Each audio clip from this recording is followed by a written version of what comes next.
Okay, here we go. Teresa posted this amazing video that we can send all of you for sure and post it in our team pages. But it was Andrea Crowder, who's a coach, and she was just talking about manifesting. And it sounds really weird, and we were talking about it at another call. But she was talking about if you focus on lack, then that's what you're going to attract into your life. And so for me, times in the business that I've focused on lack is Success Club, like not being at a place I wanted to be with it, or lack of, she said, if you're focusing on not having money or like that, that's what's going to happen, is that's just going to continue to, like, that's where it's kind of like the half empty. Like there's this girl, you guys, that I work with, this is recorded, hopefully she watches it. I always say that because it's just so, like, I'm just a blunt person, but I swear to you, every interaction I have with her is negative. And so everything that has happened to her in the experience of her getting fit, like things are like broken, or like literally, like I've never really had those issues like before, but like literally things aren't working and it's just constantly never working out for her. And I'm like, I just don't think that is just naturally happening. Like I just don't think someone can have that amount of like awful things happen. But I swear it's just like your focus. And so if you focus on the lack in your life, that's what's going to happen in your life. If you just focus on all the stuff that's not going right, or you're just that is just going to consume your brain. And I've been there, and it's just a sucky place to live. Like living in a funk is not fun. Living in lack is not fun. And so when you can start to think better and bigger, I swear to you, the coolest things are going to happen. Because in this business, and I think it's very fair, I know that a lot of you are newer coaches, but I think it's super, I never want anyone to join as a coach with an unrealistic expectation. Like I would never want them to think that this is like, if you guys watch the call, that's why I said that on the call, is like, we're elite coaches, 2-time elite coaches, but I don't want you to think like it just happened, or like it just like voila was like we snapped our fingers and said we wanted to be elite coach. Like it was hard work. And there were times where it's like, I don't think that this is going to happen. It was like tears. It was like Teresa and I on the phone. I remember last year I was like, T, like you got to do this with me. Like, let's go. Like we got to do this. And we had to breathe belief into each other. But I just think that in this business, like there's a lot of times where things are going to look worse before they look better. Like worse always comes before better. And so if you just can learn to challenge your mindset and change your mindset and work through that mindset, it is going to explode in the best ways possible. So I try to talk a lot about, I don't want to say failures, but stumbling blocks starting off as a new coach. One, I didn't hit Success Club my first 3 months as a coach. Success Club is helping 3 people with the challenge pack. You probably got started with the challenge pack. Challenge pack equals changed life. Like Shakeology, and you guys get bod. We didn't have that luxury. We had DVDs, and you have options to literally 700 workouts that you can carry in your little bag wherever you want to go around the country. And it's there. And so I think that you guys have it so good starting off. But I think where it's like, so Success, I didn't hit Success Club my first 3 months. I didn't hit Emerald until my 3rd month-ish. And then I was an Emerald coach for 1.5 years. And then I was Diamond for a shorter amount of time. I went Diamond to 5-star in 1 year. And then I stayed at 5-star for over a year, which is crazy because it's just like, it can get frustrating when you get stuck in certain places. But it always looks worse before it gets better. I had 3 coaches quit in 1 day. That was fun. And you're just like, what is wrong with me? Like, why does it seem like everything's falling apart? But then when I started to think, I was like, who do I want to attract into my life? So today what we're going to do is we're going to do a little activity off the cuff a little bit, but I think that Teresa's really good at this, is really narrowing in who you want to help. Because on that call, sorry to keep referencing this. One, I learned a lot from Trina. I learned a lot from Teresa. And I learned a lot from Kim Meyer, who were the other elite coaches. And I constantly grow from them. And they've really narrowed down on who they want to help with. But I said something on the call that I don't want to work with the couch dweller. I want to work with the couch dweller who wants to change. That's 2 separate people. And so who are you focusing on, and how are you presenting yourself through social media and your story? Because if you're talking about constantly overcoming excuses or whatever, and I do this too, and I was thinking, I was like, do you want to attract the excuse maker, Or do you want to attract the person who's ready for change? Do you want to attract the person who looks at life half empty? Or do you want to attract, like this person I'm helping? I attracted her and she is half empty kind of gal. And it's driving me nuts, you guys, where I literally am like, I don't want to help you. Like, that sounds so harsh, but I want help people, right? I'm not sure if this girl wants help. And it's kind of frustrating me because I want to work with people who want to be helped. Does that make sense? So where did I go wrong in my me posting where it attracted her to me, if that makes sense? So for you guys, if you feel stuck and frustrated, or you're not creating the momentum that you want, I think it takes a little tweak of you really digging in and who is it that you really, really want to help. And then on the other end, who do you not want to help, right? I don't want to help the person who's constantly going to make excuses for, like in my challenge group, I have women right now that are traveling, that are getting their workout done, that are eating clean and made it happen. I've had lots of other challenge groups before where people have gone on vacation and they got off track, stopped posting in the group, and totally went off the grid. Same situation, totally different people, and why?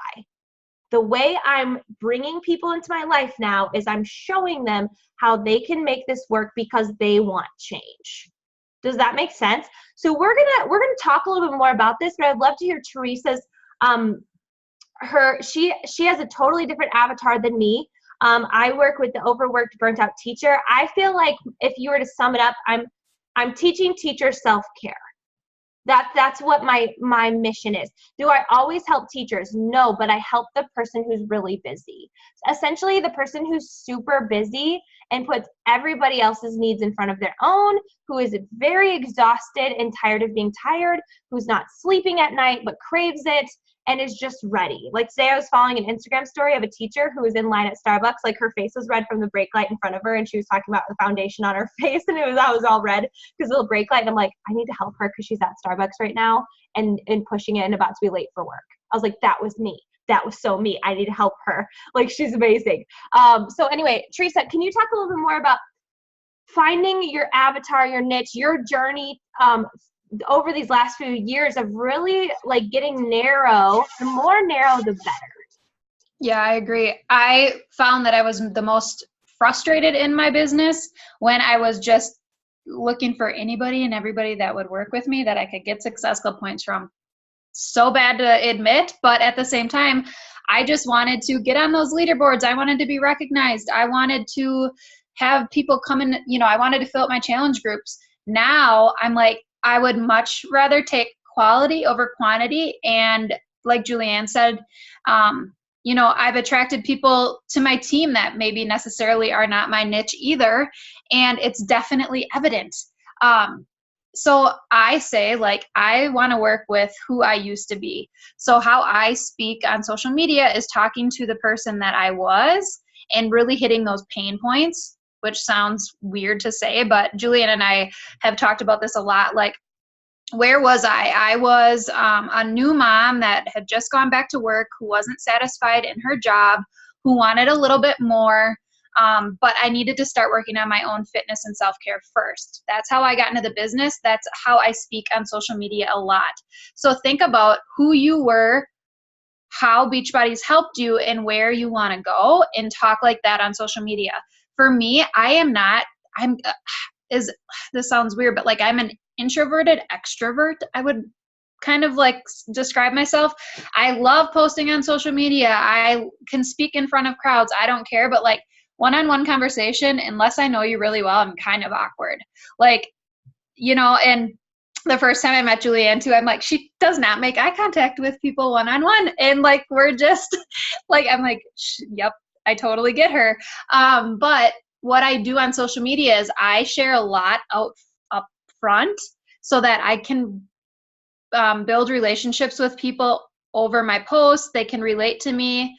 You can all probably think of one person you follow on social media where you're like, I love them. Like, they're so funny. I love their parenting style. Their kids are so cute. Like, they're always dressed cute, blah, blah, blah. Like, she works out. She drinks this shit. You could think of that one person on social media. It doesn't have to be a coach, but someone that you really enjoy following. Maybe it's Kim Kardashian. I don't know. But why do you like them? Because you know enough about them to feel as though you're kind of connected to them and you have a relationship with them. I always think about like shows that I watch where I'm like, I feel like if I ran into her in public, I could be like, hey, how are you? That's how I want people to feel about me when they look and watch my social media. The one thing I made a mistake about in the very beginning was getting so hooked on the people closest to me that I really wanted to help and I know would love this. And they said no to me. And then I felt super defeated because you really value people's opinions of obviously your friends, your family, maybe even coworkers. And you can let the fact that they don't want to join you hold you back, or you can just decide to look further. And my dad always says this. He's an entrepreneur too. He always says, thank God I didn't have to make money in my area code. And I was like, oh, that's so true. He's like, the internet is an amazing place. It is a huge place. Anybody who says that they cannot make money as an entrepreneur isn't looking past their computer screen. So I'm like, gosh, look around you. Don't just limit yourself to your family and your close friends and get so honed in on them saying no to you that you give up. Just keep going and keep talking and keep putting things out there. We were just on another call, and I think this will help you guys too as you start running your own challenge groups. It doesn't have to be just a fitness and nutrition challenge group. Think of something that you're lacking in your life right now. So I told them this, so I apologize, any of you that were on there, Jess. I was on the treadmill, and I'm like, what am I sucking at right now? What could I really use help with? One was clear the clutter. I'm like, oh, wouldn't that be fun to do like a clear the clutter challenge group where each day maybe we clear, the clutter somewhere like in your pantry or in the closet and then take pictures and share it along with logging our fitness and our nutrition. But that kind of goes over the whole like lifestyle change that this is more than just fitness and nutrition. It's a community. So that was one of them. One of them was I feel like I could be a better friend right now. I could like do things with my girlfriends. I always am with my family, which is great, but I still need to make time for those people in my life that are important to me. How could I make a relationship-based challenge group? Wouldn't that be fun? Like have girlfriends hop in there together, challenge them to, maybe like do a workout together, go get coffee, something. And then another one was just mindfulness. Like how do you break the cycle of negative thinking and stuff like that? So think about what you're lacking in life, where you could use some help, and then create a challenge group about it. Another girl had shared on our last call that she went to see the movie Bad Moms, and she's like, I loved it. I'm doing a group for bad moms next month. And I'm going to be like, you can't be in this group unless you're a bad mom. Like feed your kid macaroni and cheese more than you should, or let them go to bed at 9 o'clock just because you're too lazy to put them to bed, things like that. And she's going to talk about that on social media. Get to know her tribe. The people who think that's funny are going to like and comment. And then she's going to make this Bad Mom boot camp, and all the people that have been watching her and connecting with her can join. So spice it up and have fun with this. This is not a cookie cutter business. And I think the more fun you have, the more true to yourself you are, the further you're going to go in this. Don't be afraid to do that. There was something huge that I heard you say, and you guys need to write this down, is Teresa just didn't talk about who she was. She talked about who she was that wanted to change. So she talks about who she was as that newer mom, like in the change that she wanted to make, right? And the weight that you gained with Parker, but then that you did something about it. So maybe where you might be feeling stuck is that you're just talking about the old you that didn't want to change. It is vital. It is so vital that you talk to the person who wants change. And the way you do that is you said yes. You decided to go on this journey. What was that for you? Like what finally got you to do that? And so for me, again, I was just I struggle with a lot of teacher guilt. I struggled with a lot of teacher guilt that I had to pour my life into teaching, that I had to make sure I graded every single paper, that I gave my life to teaching. And then I remember thinking about at what cost. I'm exhausted. I literally am just like, I cannot function outside the classroom. I could rally in the classroom, but once that day was over, I was done. So there was something that prompted me to change. And I need to always channel in on the Julianne that was ready for that change. How is she feeling, but what did she do about it? The solution. So as you're posting on social media, you're talking to the old you with a solution, because you want to bring the people into your life that want the solution. And so we're going to walk you through a couple of things and ideas that you could do with that. Teresa, if you want to chime in, please do, more than welcome. But I need to talk to you a couple things. Rachel Hollis is Girl Wash Your Face. She's so funny to follow on Instagram. She's so great. I really like her. And I was listening to a podcast that she did, and she said, I want to help everyone, but I had to think about my ideal customer. And she said, she said this, she said, ask yourself, what would your ideal customer pay to work with you in a year's time? And she said, everybody following me couldn't afford me. And not in an egotistical way, but in the way of, she offers a lot of free things. Like, she's constantly offering like lifestyle tips, mom tips, like that's your jab, right? And then your right hook is, she said, anytime you say something like this, your right hook on social media. So you give, you give recipes, you give lifestyle tips, you give motivation, you just are giving. I always think, how can I serve today? But that right hook on your social media is message me for more details, right? Like sign up here, like swipe up, like that's your right hook to tell someone what to do. And she said, you have to think about your person who's going to actually invest in you and invest in what you're doing. And not everyone's willing to do that. So a question for you guys that you don't have to answer right now, but what is the average income that your avatar has right now? Because if you're tailoring to an avatar that is paycheck to paycheck and not even willing to purchase a $150 challenge pack, you're wasting your time. And maybe that is why you're getting a lot of no's, is because the people that you are trying to get going with this, they're not willing, they have nothing to get, if that makes sense. She said, not everyone could afford me, so I cannot do my right hooks to all of the people that wouldn't do it, right? And she said it might be a smaller amount, but she says this is what women don't realize.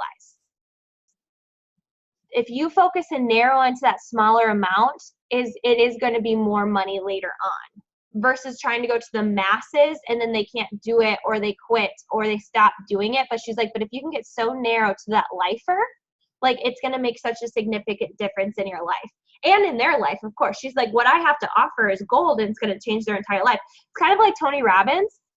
Going to Tony Robbins is really expensive. So not everyone's going to go to Tony Robbins, but Tony Robbins has lifers. Like, he sells out all of his things because the people that are willing to invest in it are going. And that was a huge thing to me, that a lot of the people that I was talking to constantly giving me the money objection.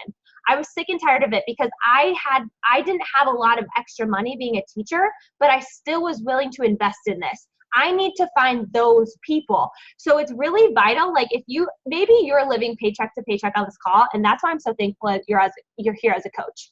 Because for Teresa and I, if you've listened to that call, it's transformed our finances, and it's continuing to manifest into some crazy momentum that I literally am like still shocked about. I can't even believe it. And success doesn't play favorites. It's literally, we put in the work.